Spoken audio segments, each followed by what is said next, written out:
Добър вечер, другари и другарки. Искам да забележите сега, ще снимам много внимателно колко е презастроено тук. И дали няма да има наводнения и разни проблеми с шахти и бахти и какво ли не. Сега искам да забележите колко е презастроено тук. Наистина. Само гледайте за какво става въпрос. Блоковете са един до друг. Тук. Ето. Един до друг, няма място къде да фърлиш една игла. Какво става? И почти няма никой. Тъмно навсякъде. Навсякъде е тъмно. Тук са били само къщички. Малки къщички на хорица. С дворче, къщичка с дворче. И колко трябва да си прост да го дадеш това нещо да ти построят блок.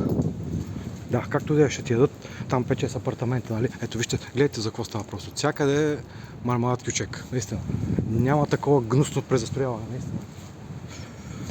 Брутално. Няма едно дърво, няма една градинка никъде.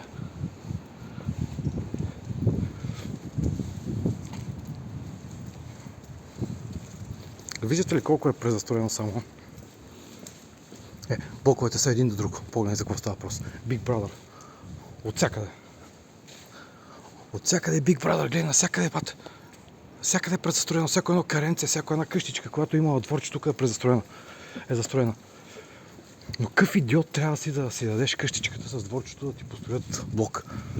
Ма те сега ще видят един хубав дебел, сега ще яздат тия хори, защото те си мислили, че това е много хубаво и е далавера, обаче не е никаква далавера. Вижте, навсякъде е презастроено. Погледни за какво става въпрос. Навсякъде е презастроено. Няма паркче, няма нищо. Блок до блок. А тук са били само къщи. Само къщи са били. Аз съм тук от